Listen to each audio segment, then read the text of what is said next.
페이지 216페이지 빛의 굴절 216페이지 빛의 굴절 나가도록 할 겁니다. 지난 시간에 우리 파동 처음 들어가면서 파동의 중첩과 간섭 들어갔었지?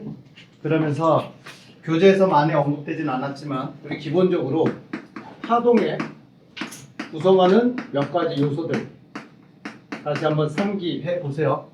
파동을 구성하는 요소가 뭐가 있냐면 얘가 있어. A로 문자기로 쓸게요. 그냥 진폭이야. 그 다음에 F 뭐였니? 진동수였어요. 그 다음에 주기 T 람다 파장. 얘가 파동의 진폭. F 진동수. 주기 T 람다 파장. 이런 것들이 이제 파동의 구성 요소였단 말이야. 그지? 그리고 상기해야 될 게 또 뭐였냐? 진동수와 주기가 어떤 관계에 있었어? 진동수와 주기가 역수 관계에 있었습니다. 그러니까 F와 T는 엮여 있어요. 얘네들은. 그지? 그래서 F 곱하기 주기는 무조건 얼마 나온다? 1이 나온다. 진동수를 알면 주기를 알 수 있다는 얘기고 주기를 알면 반대로 진동수를 알 수 있었다. 이런 뜻이에요. 아시겠죠? 이런 관계에 있었고 그 다음에 이 네 가지 구성 요소들을 가지고 우리 파동의 속력 V를 계산할 수가 있었단 말이야.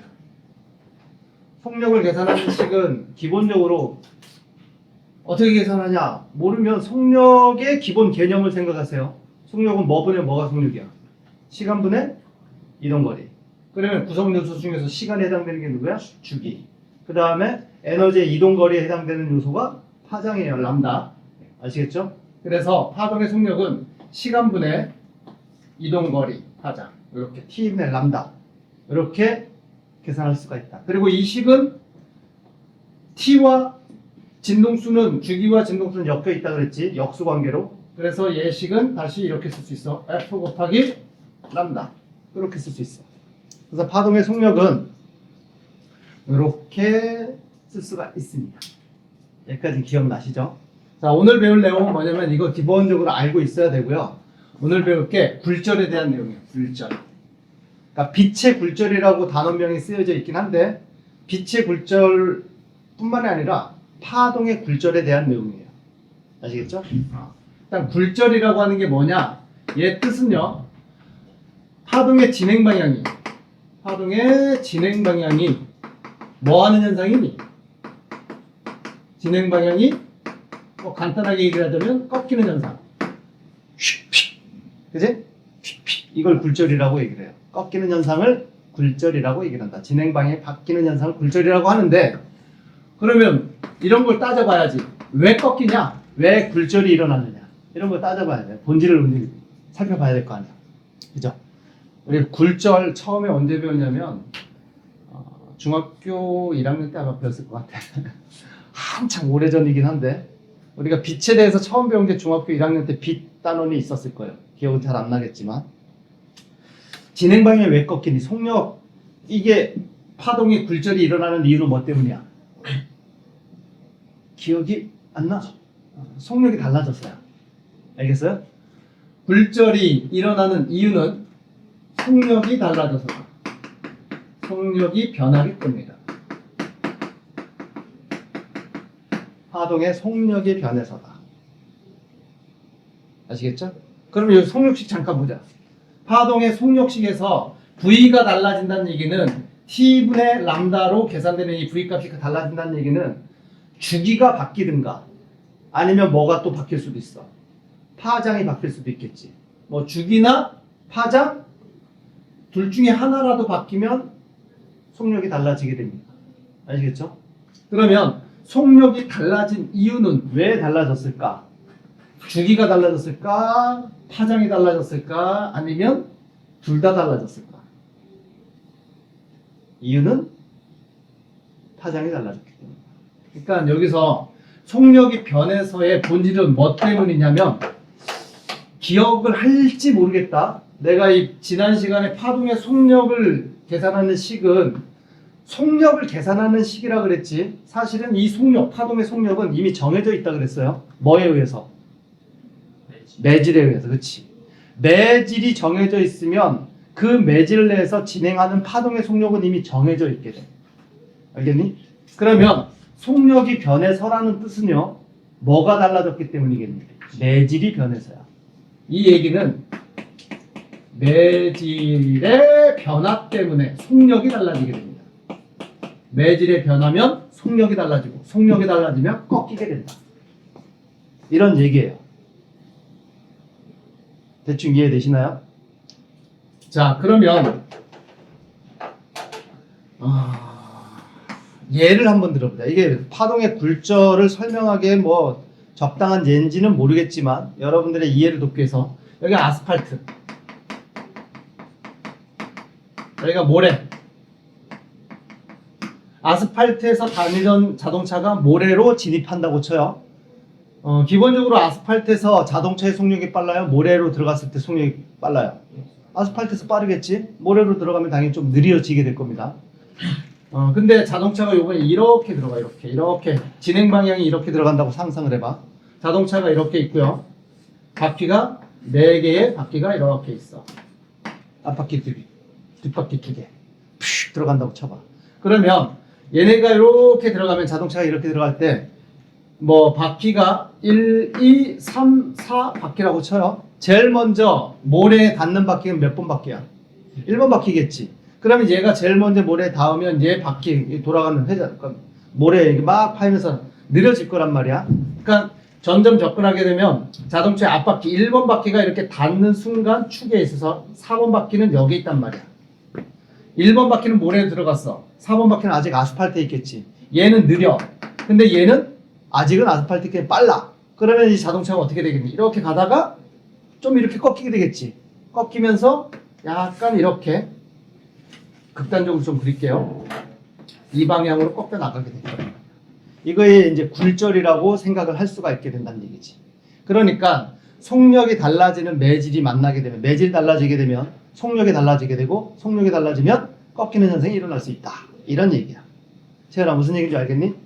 네, 기본적으로 뭔 얘기인지 아시겠죠? 자, 그래서 굴절은 이 현상 때문에 일어나게 되는데 중요한 건 파동에서의 굴절은 매질의 변화 때문에 만들어진다 그랬잖아. 그죠? 그래서 빛의 속력을 정리를 해보자. 빛은 어떤 매질에서 가장 빨라요? 진공에서 가장 빨라. 아무것도 매질이 없을 때 가장 빨라. 그지? 빛은 진공에서 가장 빠르고, 그리고 진공에서의 속력이나 공기에서의 빛의 속력이나 거의 뭐하다라고 쳐요. 거의 그냥 같다라고 할 거예요. 공기 속에서 속력이나 진공에서의 속력이 거의 같다라고 칠 거고요. 그 다음에 예를 들어서 매질이 물로 바뀐다. 아니면 유리 속에 빛이 지나간다. 아니면 다이아몬드 속에서 빛이 지나간다. 몇 개의 매질을 나열을 했을 때 빛의 속력은 진공에서 가장 빠르고요. 그 다음에 물, 유리, 다이아몬드 이렇게 점점 느려지게 됩니다. 이건 기본 상식이니까 그냥 알아두세요. 아시겠죠? 빛은 진공에서 가장 빠르다. 여기까지. 진공에서의 빛의 속력이 얼마니? 3 곱하기 10의 8승 미터 퍼 세컨드. 약. 아시겠죠? 진공에서의 빛의 속력이 이 속력이에요. 공기에서의 빛의 속력이. 그리고 얘는 우주에서 빛의 속력은 절대적인 속력이야. 빛 속력보다 빠른 속력을 가지고 있는 물질이 없대. 현재까지는 밝혀진 내용으로는. 그래서 이 숫자 자체를 우리는 상수 처리할 거예요. 빛의 속력 3 곱하기 10의 8승을 기호로 C라고 쓸 거예요. 알겠죠? C라고 하는 게 여기서만 나오는 건 아니고 어디서나 나오냐면 특수상대성 이론에서도 나왔어요. 이런 거 있잖아. 에너지 이퀄 MC 제곱. 이런 식 본 적 있지? 에너지는 질량 곱하기 C 제곱을 곱한 만큼 에너지가 발생한다. 여기서 C가 바로 뭐였어? 이게 이 C야. 진공에서의 빛의 속력. 알겠죠? 그때 이런 문자 기호가 사용된다. C라고 하는 건 진공에서 빛의 속력을 의미한다. 절대 속력이라고 생각할 수도 있어요. 물에서의 속력은요, 당연히 C보다 느려져요. 근데 오늘 수업에서 내가 이렇게 얘기할까? 물 속에서 빛의 속력은 C라고 나타내면 안 되겠지. C는 진공에서의 빛의 속력 또는 공기에서 빛의 속력을 나타낼 때를 C라고 쓴다 그랬어요. 그럼 물에서의 빛의 속력은 어떻게 앞으로 내가 물자기로 쓸 거냐면 V 물이라고 쓸 거야. 그냥 물에서의 속력이란 뜻이에요. 만약에 빛이 유리에서 진행해 가고 있어. 그러면 유리에서의 빛의 속력은 내가 어떻게 쓰겠니? V 유리 뭐 이렇게 쓰겠지. 이런 식으로 쓸 거란 뜻이에요. 알겠죠? 여러분들의 약속이야. 내가 V1 이렇게 썼어. 무슨 뜻인지 이해되시죠? 뭐예요? 1번이라는 어떤 매질이 있다고 쳐요. 그 특정 매질은 아니고 1번 매질이 있다고 쳐요. 1번 매질에서의 빛의 속력을 앞으로는 V1이라고 쓸 거야. V2는 2번 매질을 지나고 있을 때 빛의 속력. 이해되셨죠? 이렇게 이제 표기를 할 겁니다. 여기까지는 이해됐니? 근데 빛은 매질이 달라지면 속력이 달라지게 되고 달라지면 굴절이 일어나게 된다라는 얘기예요. 그래서 그림상 얘가 1번 매질이고 여기가 2번 매질이라고 쳐요. 빛을 비췄더니 빛이 예를 들어서 이렇게 진행해 간다고 설정을 하자. 뭐 이렇게 간다고 쳐. 이때 1번 매질에서 빛의 속력을 어떻게 표기하겠다고? V1이라고 표현하겠고 할 거고요. 2번 매질을 지나가고 있을 때 빛의 속력을 V2라고 표기를 하겠다. 이런 뜻입니다. 아시겠죠? 마찬가지로 1번 매질을 지나가고 있을 때 빛의 이 요소들 표시를 어떻게 하겠니? 1번 매질에서의 진동수 F1 알겠죠? 1번 매질에서의 주기 T1 1번 매질을 지나가고 있을 때 파장 람다 1 이렇게 쓰겠다는 뜻이야. 이해되셨죠? 오케이. 자, 일단은 표기를 이렇게 할 거다라고 약속을 하고요. 여러분들하고 페이지 216페이지 보게 되면 굴절의 법칙, 스넬의 법칙이라는 게 나와 있어. 보이시나요? 스넬의 법칙, 굴절의 법칙. 굴절의 법칙. 빛의 굴절 법칙 또는 이거를 우리는 스넬의 법칙이라고 얘기를 하는데 책에 뭐라고 나와 있는지 한번 쭉 읊어보자. 뭐라고 나와 있니? 굴절의 법칙 뭐라고 돼 있어요? 사인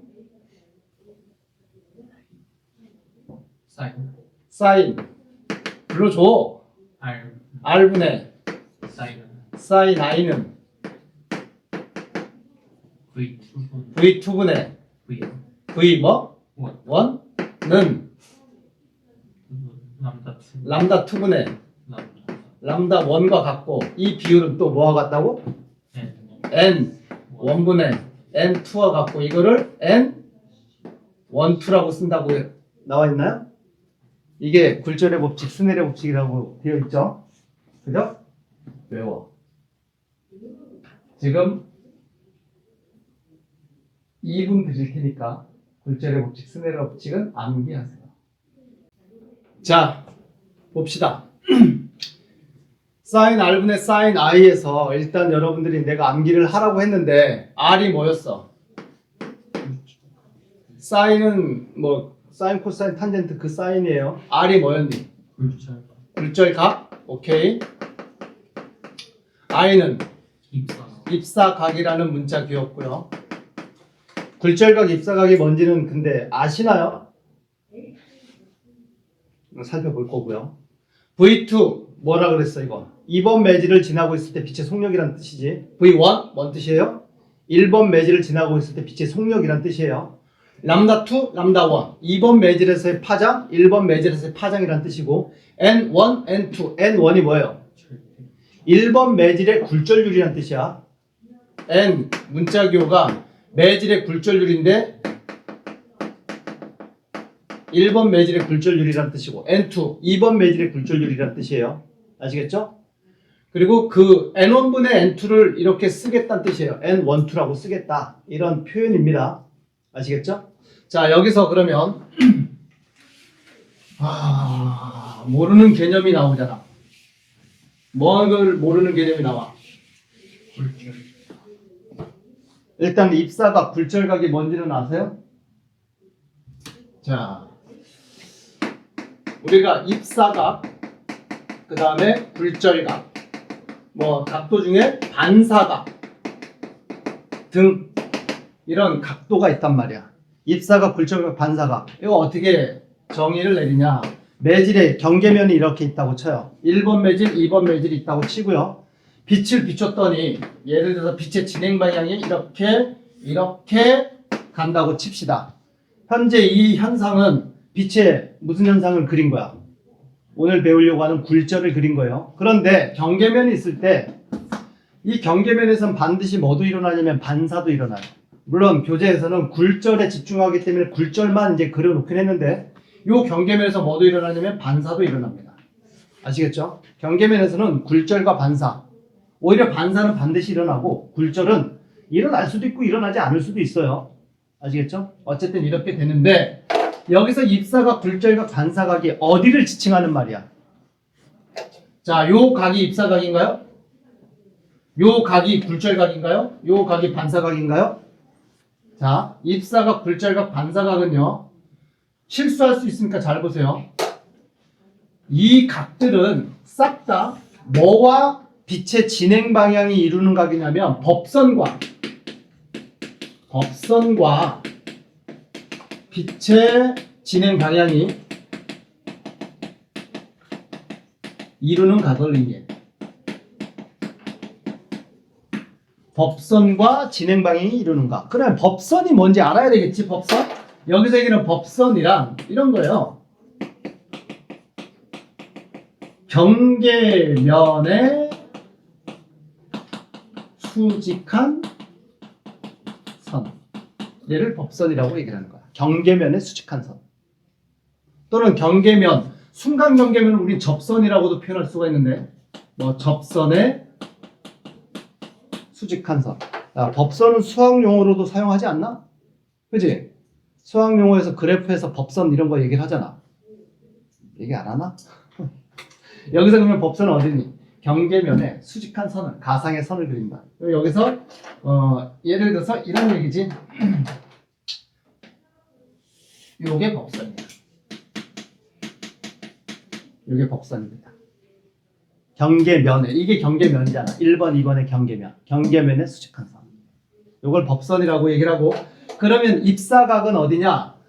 진행되어 오는 빛과 법선이 이루고 있는 여기가, 여기 각을 입사각 I라고 하는 거예요. 이 각. 그러면 굴절각은 어디예요? 굴절된 빛, 진행되는 이 빛과 법선이 이루고 있는 각, 요 각이 바로 굴절각 R이라고 표기를 하게 된다는 뜻이에요. 아시겠죠? 그럼 반사각은 어디겠어? 반사된 빛과 법선이 이루고 있는 각, 여기가 반사각이 된다는 뜻이야. 이해되시죠? 그래서 실수 많이 하는 게 경계면과 이루고 있는 요 각을 뭐 입사각이냐 굴절각이냐 반사각이냐 오해할 수 있는 그런 거 아니야. 법선, 항상 법선 기준으로 입사각, 굴절각, 반사각이 만들어지게 됩니다. 아시겠죠? 꼭 알아두도록 하시고, 자, 그리고 여러분들은 또 하나 언급할 것. 빛의 진행 방향이 지금 1번 매질에서 2번 매질로 쐈을 때 이렇게 진행이 간다고 쳐요. 반대로 그러면 2번 매질에서 1번 매질로 빛을 쏘는데 요 방향으로 빛을 쐈다고 치자.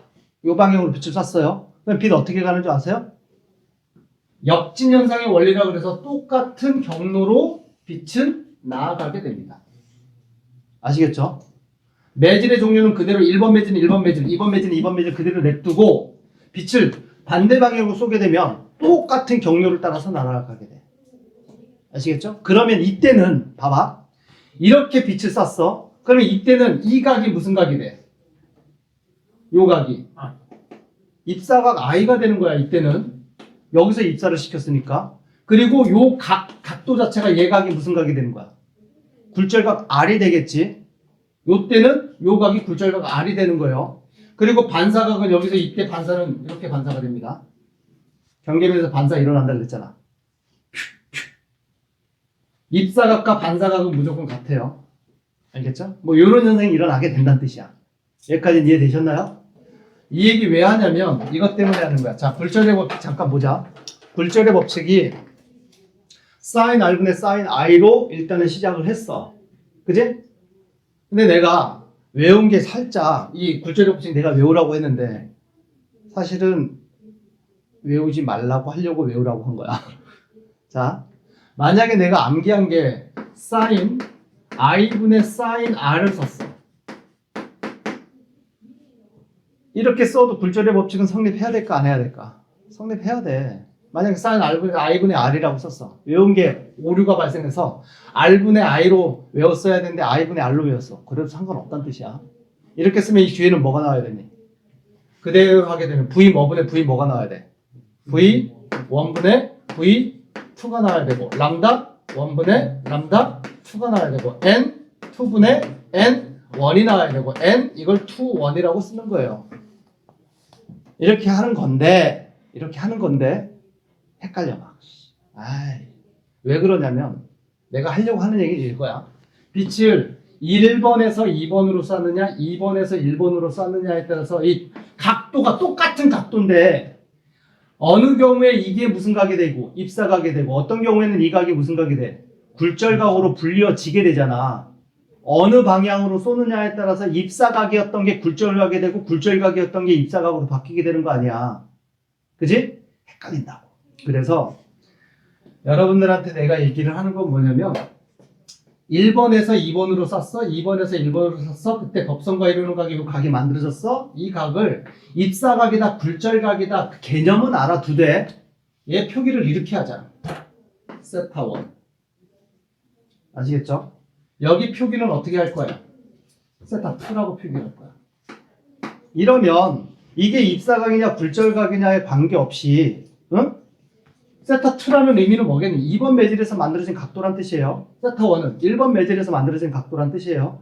각 자체가 안 변한단 말이지. 그래서 앞으로는 내가 이렇게 표기를 할 거야. 사인 R, 사인 I, I와 R 이런 거 안 쓸 거야.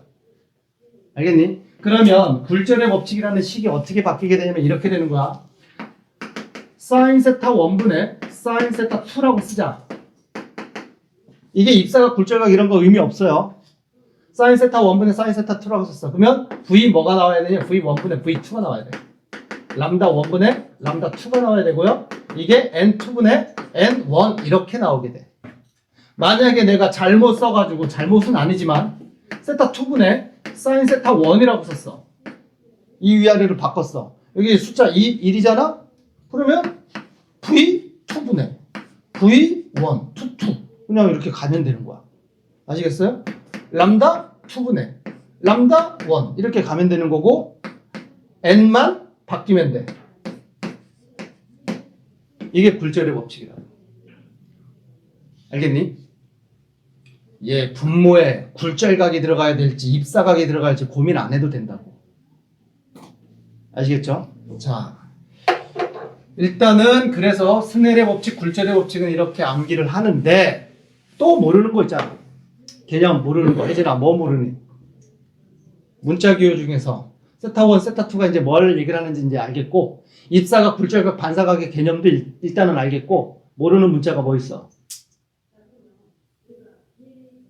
다 알겠어? N 굴절률이지? 굴절률. 이 N이라고 하는 굴절률. 이 개념. 자, 매질의 굴절률.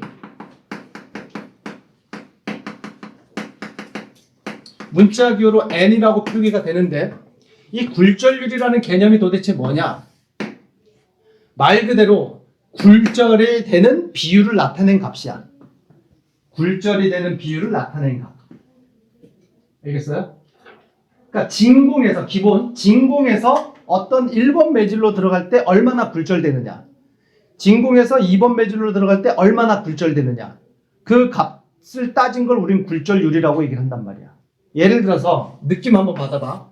여기 이제 일단 진공이나 공기나 거의 같다 그랬으니까 그냥 공기라고 쓸게요. 공기가 있고 여기 1번 매질이 있다고 치자. 어떤 매질, 임의의 매질이 있어. 빛을 비췄더니 빛이 뭐 이렇게 지나간다고 쳐. 굴절됐지? 근데 만약에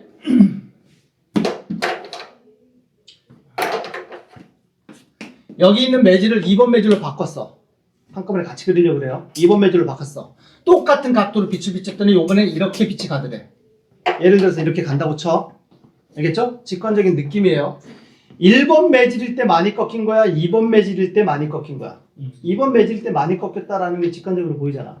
그러면 우리는 이렇게 표현한다고. 1번 매질보다 2번 매질의 굴절률이 뭐하다? 더 크다. 굴절률이 크다는 얘기는 더 많이 꺾인다. 진공에서 그 매질로 빛을 비스듬히 비쳤을 때 더 많이 꺾이면 굴절률이 크다 라고 얘기를 하는 거야. 일단 여기까지 이해되셨어요? 그래서 기본 개념, 매질의 굴절률은 굴절되는 정도를 나타내는 값이다라는 게 기본 장착이 되어 있어야 되고요. 굴절률이 크면 큰 매질일수록 많이 꺾인다. 이런 느낌은 가지고 있도록 하시고요. 아시겠죠? 이건 그냥 느낌이잖아. 우리가 중요한 건 느낌도 알아야 되지만 정확한 값을 알아야 돼. 정확한 값의 의미를 알아야 된다. 어쨌든 굴절률이 크다는 얘기는 많이 꺾인다. 이런 뜻이야. 그런데 매질의 굴절률 N을 정의하는 것은 이렇게 정의합니다. 매질의 굴절률은 이렇게 정의합니다. 예를 들어서 1번 매질의 굴절률 N1은 이렇게 정의합니다. 문자기로 C 나누기 V1. 이게 1번 매질의 굴절률의 정의야. 만약에 2번 매질의 굴절률은 어떻게 정의를 해요? C 나누기 V2. 3번 매질, 어떤 3번이라는 매질이 있어. 얘의 굴절률은 C 나누기 V3. 이렇게 정의를 내립니다. 의미는 이런 뜻이야. 1번 매질의 굴절되는 정도는 이렇게 표기를 한대요. C가 뭐였어? 뭐의 문자기호라고? 진공에서의 빛의 속력. 절대 속력이야. 결국은 절대 속력. 그치? 절대 속력. 진공에서의 빛 속력. V1이 무슨 문자기였어요? 1번 매질에서의 빛의 속력이란 얘기지. 매질 1에서 빛 속력. 이런 의미라고. 아시겠죠? 무슨 얘기인지 아시겠죠? 당연히 N1 값은 1보다 크냐 작냐? 숫자 1보다 커 작아? 클 수도 있고 작을 수도 있어요?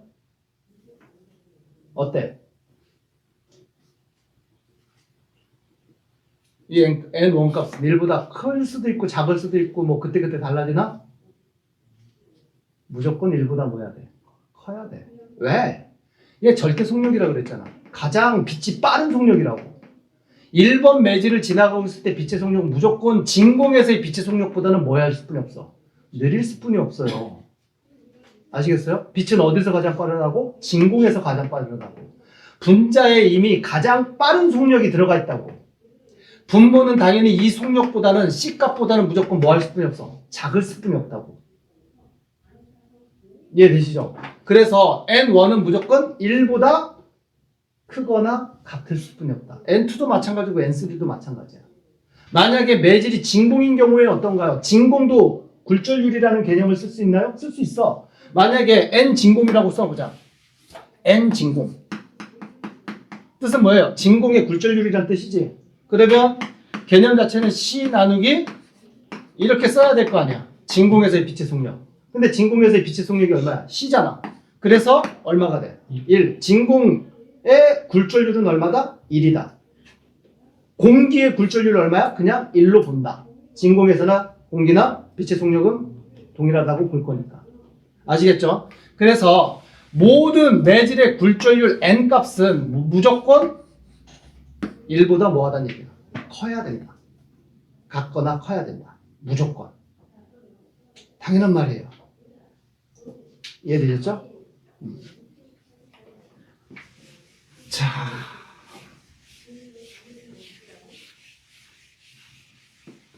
자, 여기서부터 이제 보자니. 얘들아, 요 식에서, 관계식에서, 요 식에서, 진공에서 빛의 속력 C는 어떻게, 요 식에서 C는 어떻게 정리를 할 수가 있어? C는 N1 곱하기 V1. 이렇게 쓸 수가 있죠? 맞아, 틀려? 맞지? 넘어가면 되니까. 그러면 여기 이 식에서 C는 진공에서의 빛의 속력은 어떻게 표기를 할 수가 있다는 얘기야? N2 곱하기 V2. 이렇게 된다는 얘기지.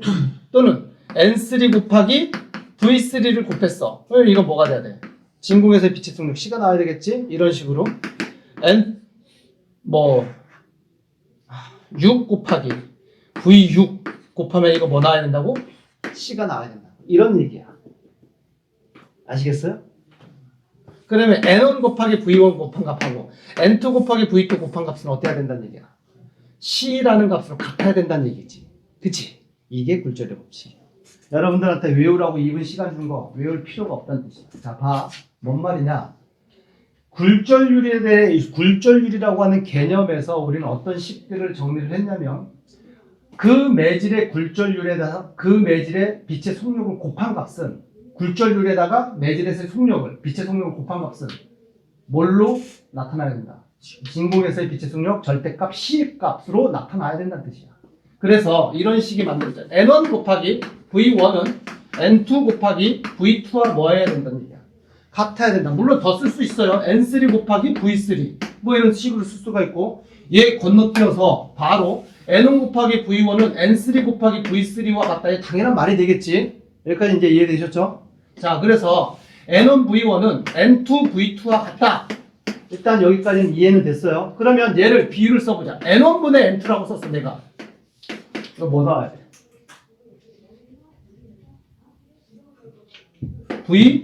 V2분의 V1이 나와야 돼. 대각선 곱한 값이 같다며. 그래서 굴절의 법칙이 성립이 돼. 이렇게 시작이 되는 거야. 만약에 내가 이렇게 쓰지 않고 비율을 N1분의 N2라고 쓰지 않고 N2분의 N1이라고 썼어. 이래도 상관없어요. 틀린 게 아니란 말이야. 이렇게 썼어. 그럼 뭐가 나와야 돼? V1분의 V2가 나와야 되는 거야. 굴절률의 정의에서 무슨 얘기인지 아시겠어요? 대각선 곱한 거 같아야 된다. C로 같아야 된다. 이런 얘기라고. 여기까지 됐니? 자, 오케이. 잠깐 그래서 굴절의 법칙에서 여기까지는 이해가 됐다잉? 여기까지는 이해됐어? 여기서 이제 잠깐 이 얘기를 해보자. 잠깐 딴 얘기.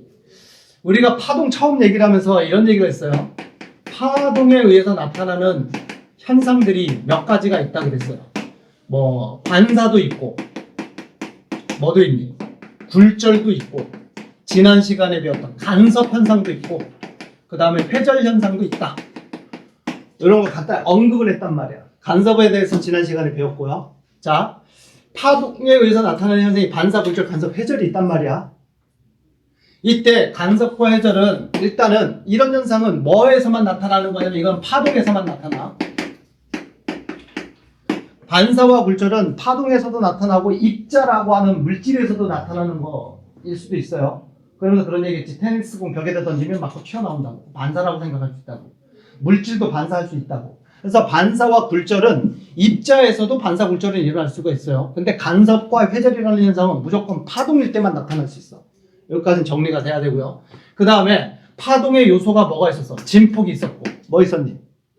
죽이 있었고 진동수 있고 파장 요 네 가지가 있었단 말이야. 그러면 여기 정리할 거 잠깐 굴절의 법칙 멈추고 여기 정리할 거. 반사가 일어난 전후 채연아 집중해! 반사 전후의 진폭은 반사 전, 반사 후의 진폭은 바뀌냐 안 바뀌냐? 주기는 바뀌냐 안 바뀌냐? 진동수는 바뀌냐 안 바뀌냐? 파장은 바뀌냐 안 바뀌냐? 요걸 정리를 잠깐 하자. 아시겠죠? 거울이 있는데 빛을 비췄더니 빛이 반사가 되더래. 이걸 반사라고 얘기를 하지? 그러면 반사 전에, 반사 후에 각각의 그 빛의 진폭, 주기, 진동수, 파장은 바뀌어 안 바뀌어? 요거 간단하게 정리하자면 반사가 일어나기 전후에 진폭은 바뀔 수도 있고 안 바뀔 수도 있어요. 세모. 알겠지? 그 다음에 주기는 진행되기, 반사되기 전에 이 파동의 주기와 반사된 이후에 주기는 바뀔까 안 바뀔까? 안 바뀌어. 그러면 주기가 안 바뀌면 뭐도 안 바뀐다는 얘기야. 진동수도 당연히 안 바뀌어야 돼. 아시겠죠? 그 다음에 파장은 바뀔까 안 바뀔까? 이 경우에 안 바뀌어. 파장 안 바뀝니다. 왜 안 바뀌냐면 봐. 얘가 지금 1번 매질 여기 2번 매질이라고 쳤을 때 반사라고 하는 건 1번 매질에서 다시 몇 번 매질로 가는 거야. 그대로 1번 매질로 가는 거지. 그러면 방향이 이제 튕겨 나가긴 했지만 안 바뀌었어. 그러면 속력은 바뀌겠니 안 바뀌겠니? 속력 안 바뀌어. 1번 매질에서 1번 매질로 가고 있잖아. 그러면 속력은 뭐라 그랬어? F 람다. 이게 속력이라 그랬지. 그지? F 람다가 속력인데 지금 진동수는 안 바뀐다고 이미 써놨잖아. 얘가 안 바뀌려면, 그러니까 얘가 안 바뀌고 속력이 지금 1번 매질, 동일한 매질에서 가게 되면 속력이 안 바뀐단 말이야. 그럼 얘도 진동수가 안 바뀐대. 이거는 이미 결정됐어. 그럼 뭐도 안 바뀌어야 된다는 얘기야. 파장도 안 바뀌어야 된다는 얘기야. 그래서 파장 안 바뀝니다. 뭐 중요한 건 아닙니다. 그냥 그렇다는 뜻이고. 그러면 굴절은 1번 매질에서 2번 매질로 갈 때 이런 식으로 굴절한다고 치자. 그러면 진폭은 어떻게 될까? 굴절이 되면 얘는 바뀌어. 알겠어요? 바뀝니다. 진폭이라고 하는 게 의미가 빛에서는 빛의 세기가 진폭이라고 보시면 됩니다. 센 빛이 공기에서 물로 비쳤어. 그러면 일부는 반사하고 일부는 굴절에 들어갈 거 아니야. 그러니까 이런 얘기야. 대개 빛의 세기를 가지고 있는 빛을 비췄더니만 반사되는 놈이 있고 굴절되는 놈이 있는데 어쨌든 반사되는 놈이 있다는 얘기는 얘가 에너지 얼마 가지고 튈 거 아니야. 얘가 한 40의 빛의 세기를 가지고 튄다고 쳐. 그러면 굴절될 들어간 빛은 몇의 빛의 세기를 갖게 되겠니? 60이 되겠지. 그러면 진폭이 줄어들었다는 뜻이에요. 빛의 세기가 바뀐다는 얘기는 진폭이 감소했다. 이런 의미예요. 그래서 진폭 바뀐다는 뜻이에요. 내가 다루려고 하는 건 얘를 다루려고 하는 게 아니에요. 굴절 전과 굴절 후에 진동수와 주기는 어떻게? 안 바뀌어. 진동수 주기는 안 바뀐다. 아시겠죠? 그럼 파장은 어떻게 돼? 파장은 바뀌어야 돼. 그게 굴절이야. 굴절이 일어나는 원인은 뭐라 그랬니? 매질이 달라져서 속력이 달라졌기 때문에 굴절이 일어난다 그랬지. 그런데 속력이 달라졌는데 주기가 안 바뀌었어? 뭐가 바뀌었어야 된다는 얘기야? 파장이 바뀌어야 된다는 얘기야. 아시겠죠? 간섭 회절이 일어날 때는 자 결과적으로 얘기를 할게. 이거 얘기를 하려고 그러는 거야. 이거 얘기하려고 그러는 거야. 반사, 굴절, 간섭, 회절, 파동에 의해서 나타나는 현상 중에서 우리가 따질 건 이거야. 일단 여러분들이 알아야 되는 거. 진동수와 주기는 바뀐다 안 바뀐다? 안 변한다. 불변. 진동수 주기는 반사 전, 후, 굴절 전, 후, 간섭 전, 후 비교했을 때 진동수 또는 주기는 그대로다. 바뀌지 않는다. 일단 받아들이세요. 아시겠죠? 지원 알겠지? 여기까지는 이해됐니? 이해가 되면 일단 받아들여. 그러면 자, 굴절의 법칙에서 봐. 여기까지는 우리가 이해했단 말이야. 만약에 N2분의 N1이라고 내가 먼저 썼어. 알겠죠? 뒤에 뭐가 나와야 된다고? V? 뭐? 대각선 이판값으로 같아야 된다고 했잖아. 그러면 V1분의 V2가 나와요. 여기까지는 이해됐지? 자, V1이 뜻이 뭐라서 그랬어요? 이 V1 뜻이 뭐야? 1번 매질에서 속력이란 얘기지. 그러면 파동의 속력 계산 어떻게 된다 그랬니? 요소들 중에서 진동수 곱하기 파장 요거 곱하면 속력 된다 그랬지. 그러면 요 V1 대신 어떻게 쓸 수 있어? F1 곱하기 람다 1 이렇게 쓸 수 있단 말이야. F 람다 그지? 1번 매질에서 진동수 곱하기 1번 매질 파장을 곱하면 1번 매질의 속력 이렇게 표기가 될 거 아니에요. 그래서 요 식을 더 연장하면 V1 대신 뭘 쓸 수 있어? F1 곱하기 람다 1 그게 속력이니까. 이해되셨죠? 분해. V2도 2번 매질에서 빛의 속력을 어떻게 쓸 수 있어요? 2번 매질에서 진동수 곱하기 2번 매질 파장 이렇게 쓸 수가 있겠다는 얘기잖아. 그래서 이해되지?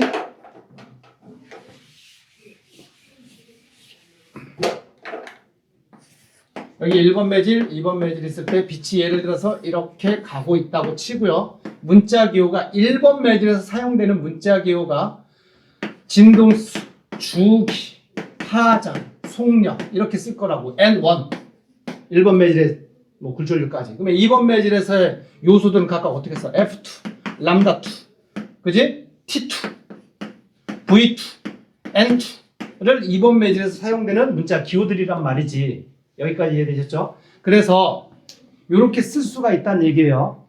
이때 1번 매질에서의 진동수와 2번 매질에서의 진동수는 뭐하다고? 안 바뀐다고. 같다고. 기호로는 F1, F2라고 쓰긴 했지만 1번 매질에서 진동수나 2번 매질의 진동수가 어떻다고 같다고. 그러면 얘와 얘는 같으니까 소거가 된단 말이야. 그래서 V1분의 V2는 람다 2분의 람다 1분의 람다 2. 요 식이 성립이 되는 거야. 왜 이렇게 나왔는지 이해되셨죠 이제? 여기까지 됐니? 는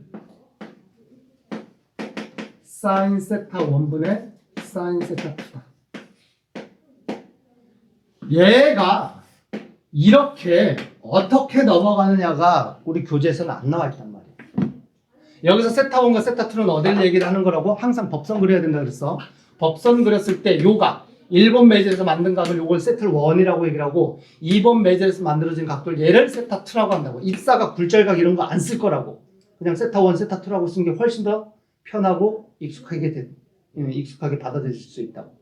아시겠죠? 그러면 람다 1분의 람다 2가 왜 사인 세타 1분의 사인 세타 2가 되느냐는 좀 내용이 또 많이 들어가야 돼. 알겠어요? 자, 여기까지는 여러분들한테 참 216페이지 굴절의 법칙, 스넬의 법칙은 언급했지만 교재는 불친절하게 왜 이런 식이 완성됐는지에 대한 내용은 없어요. 그죠? 그걸 지금 이해시키려고 내용을 참 많이 설명하고 있는 중이고요. 자, 여기 잠깐 보자.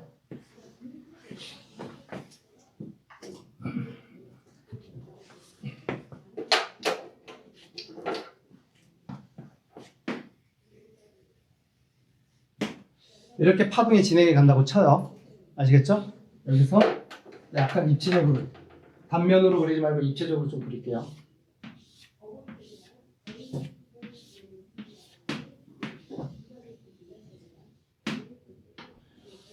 그라데이션도 좀 넣자. 대충 파동이 이렇게 간다고 쳐요. 아시겠죠? 진행 방향이 지금 현재 이 파동의 진행 방향은 이 방향으로 진행한다고 치자. 자, 여기서 분홍색으로 칠한 얘네들은 파동의 요 꼭지점, 최고점을 우리 뭐라고 얘기를 한다고 그랬니? 파동에서의 구성요소 중에서 마루. 그지? 혜진아 막 졸려? 그러면 이 분홍색들 점들, 요 점들을 연결한 얘 다 뭐예요? 다 마루인 지점들을 연결한 곳이지. 여기도 뭐야? 다 여기가 뭐야? 이 선도 뭐예요? 다 마루예요. 얘도 다 마루고 얘도 다 마루야. 그지? 여기서 지금 얘네들처럼 같은 마루인 지점들을 연결한 이 선을 우리는 뭐라 그러냐면 파면이라고 불러요. 파면. 파면의 뜻은요. 쉽게 그냥 얘기할게. 마루를 연결한 선 또는 면 또는 골끼리 연결한 선이라는 개념을 가지면 돼. 알겠죠? 정확한 개념은 위상이 같은 지점들을 연결한 선이다라는 뜻인데 마루끼리 연결한 걸 파면이라고 얘기를 한다. 여기까지 파면이 뭔지는 아시겠죠? 그래서 현재 이 파동에서 파면이 이래. 근데 파동의 진행 방향은 이 방향이에요. 또는 뭐 반대 방향으로 진행해 갈 수도 있겠지. 어쨌든 이 X축 방향으로 진행을 하고 있단 말이야. 그죠? 내가 지금 설명하려고 하는 건 이거야. 파면과 진행 방향이 이루는 각도는 몇 도가 돼야 돼? 무조건 90도가 돼야 된다. 파면과 진행 방향이 이루는 각도는 180도가 아니라 90도가 돼야 된다. 수직이 돼야 된다는 뜻이야. 예를 들어서 내가 입체적으로 그렸지만 만약에 파면을 이렇게 그렸어. 위에서 봤을 때 파면이 이렇게 나타났다고 쳐요. 그러면 얘 진행 방향은 어느 방향이라는 얘기야? 이 방향 또는 이 방향이라는 뜻이지. 둘 중에 하나라는 얘기야. 왜? 90도를 이루고 있어야 돼. 파동의 진행 방향은 파면과 수직이다. 무조건 그래. 아시겠죠? 그리고 파면 하나와 또 다른 파면 요 사이거리를 뭐라고 할까? 이 그림에서 파면과 파면 요 사이거리를 뭐라고 명명할 수 있을까? 얘가 뭐야? 뭐겠니? 그림에서 여기와 여기의 거리잖아. 요 거리. 이거 뭐야? 파장이지, 파장. 이걸 파장 람다라고 얘기를 하는 거지. 한 파의 길이 안 그래? 그지?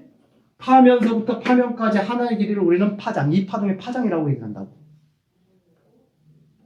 되셨어요?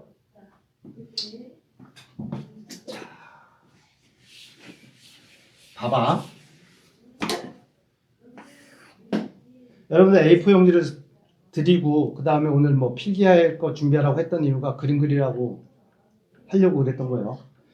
빛이 1번 매질에서 2번 매질로 가는데 이렇게 진행해서 이렇게 꺾인다고 쳐요. 봐. 지금 내가 표시한 건 빛에 뭘 그린 거야? 진행 방향을 표시한 거예요. 이거 진행 방향이야. 진행 경로. 근데 지금 뭘 썼냐면 진행 경로와 파면은 항상 몇 도를 이루어야 된다 그랬니? 90도를 이루어야 된다 그랬지? 그러면 여기다가 파면을 한번 그려보자. 이런 얘기예요. 이 진행 경로에다가 파면을 그리면 진행 경로에 90도의 선을 그리면 얘가 파면이 돼. 일단은 보세요. 일단 봐.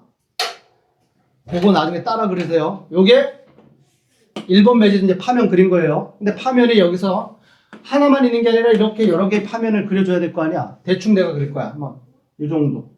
여기에 또 다른 파면이 있고 같은 거리로 이 정도. 여기에 또 다른 파면이 그린다고 쳐요. 90도로 이렇게 그려야 되겠지. 여기도 90도로 이렇게 파면을 그려야 된다. 이해되나요?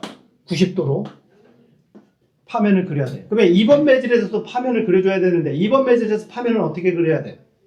진행 경로, 2번 매질에서 진행 경로에 몇 도를 그려야 돼? 90도가 되게 그리면서 1번 매질의 파면이 연장돼서 그려야 됩니다.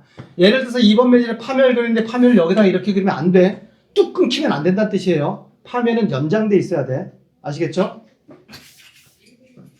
90도로 그리면 대충 이 정도 되니? 이렇게 90도가 되겠지?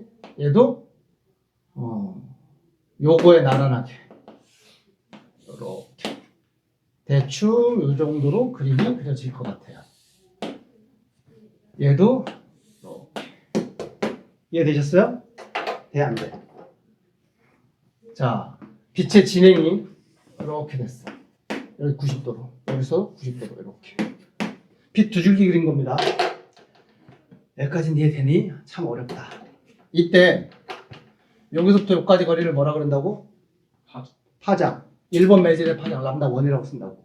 그러면 여기서 여기서부터 여기까지 거리는 뭘까? 이것도 파장이겠지. 파면과 파면까지의 거리니까. 근데 2번 매질에서 만든 파장이니까 람다 2라고 한다고. 지금 이것만 보더라도 파장이 길어져. 1번 매질에서 길어, 2번 매질에서 길어. 1번 매질은 길지. 1번 매질 빠른 매질이란 뜻이야. 파동의 속력은 빠르다가 느려졌다 이런 뜻이야. 파장이 짧아졌다는 얘기 아니야. 그지? 그럴 때는 이렇게 꺾인다라는 얘기예요. 여기까지는 이해되시나요? 파장의 곧 속력이야. 왜? 주기는 안 바뀌기 때문에. T분의 람다가 속력인데 T 값은 안 바뀐단 말이야. 주기는 안 바뀌는데 긴 파장에서 짧은 파장으로 바뀌었다는 얘기야. 여기까지는 되셨죠? 자, 법성 그리자. 네, 법성. 요 각을 세타 뭐라고 표기를 한다고요? 1번 매질에 만들어진 각도니까. 요 각을 뭐라고 표시를 한다고? 세타 2. 이렇게 표기를 하지. 자, 여기가 세타 1이면 여기도 세타 1이 된다. 맞아, 틀려? 왜냐면 얘와 파면은 몇 도를 이루고 있어야 돼? 근데 여기가 세타 1이야. 여기 X각이라고 하면 X 더하기 세타 1이 90도가 돼야 된다는 얘기지. 마찬가지로 법성과 경계면은 몇 도를 이루고 있어야 된다 그래서. 그럼 여기가 X면 이 각이 뭐가 돼야 돼? 세타 1이 돼야 돼.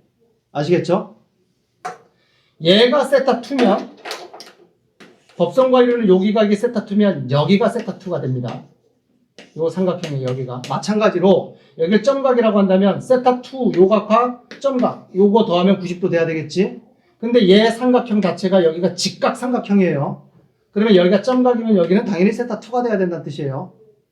이해됐니? 여기까지 되셨어요? 따라왔지? 그치? 여기서부터 여기까지의 길이가 뭐라고? 람다 1이라고. 파면서부터 파면까지 내리니까. 그리고 여기서부터 여기까지의 길이가 뭐라고요? 람다 2라고. 이 길이가 람다 2라고. 여기까지 이해되셨죠? 그러면 자, 요 직각삼각형에서 요 직각삼각형 보세요. 요 직각삼각형에서 사인 세타 1 이건 뭐 얘를 한번 표기를 해라 그러면 이 직각삼각형 요 빗변의 길이를 L이라고 쓸게요. 그러면 사인 세타 1은 뭐분의 뭐가 될 수 있어? L분의 람다 1 이렇게 표기가 돼야겠지. 직각삼각형에서. 그 다음에 요 직각삼각형에서 사인 세타 2는 어떻게 표기가 돼요? L분의 람다 2라고 표기를 할 수가 있겠지. 이렇게 표기가 된다고. 맞니? 따라서 이 삼각형의 관계에서 람다 1은 어떻게 쓸 수 있다는 얘기야? 람다 1은 L 사인 세타 1. 이해되시죠? 이 관계식에서 파장 람다 2는 어떻게 표기할 수 있다? L 사인 세타 2라고 표기를 할 수가 있다. 이해되시죠? 이게 파면과 진행, 각도 이런 거 모르면 알 수가 없는 내용들이에요. 아시겠죠? 자, 고로 굴절의 법칙이 완성이 됩니다. 봐. N1분의 N2를 썼어. 이 비율을 썼어. 속력 V로 그 다음에 나온다면 V 뭐분의 V 뭐가 나와야 돼? V 2분의 V 1의 비율, 이 비율이나 이 비율이 같아야 된다라는 것 당연히 나왔고요. 그 다음에 속력 V2분의 V1은 다시 람다 2분의 람다 1의 비율과 같다라는 걸 설명드렸죠. 여기까지 왔단 말이야. 는 람다 2 대신 뭘 쓸 수 있다고? L 사인 세타 2를 쓸 수가 있다고. L 사인 세타 2. 여기서 L은 뭐냐면 이 직각삼각형에서 이 빗변을 L이라고 친 거예요. 그 다음에 람다 1은 뭘 쓸 수 있다고? L 곱하기. 근데 L 값은 위아래 직각삼각에서 공통 빗변이란 말이야. L 여기 L이나 L 여기 L이나 뭐 하다는 얘기야? 같다는 얘기지? 소구가 돼. 그래서 굴절의 법칙의 완결이 만들어지게 됩니다. 이 비율은 사인 세타 2분의 사인 세타 1과 같다. 이해되시나요? 지연 이해돼? 정리할 거 정리해. 필요한 것들 정리하고 잠깐 쉬자.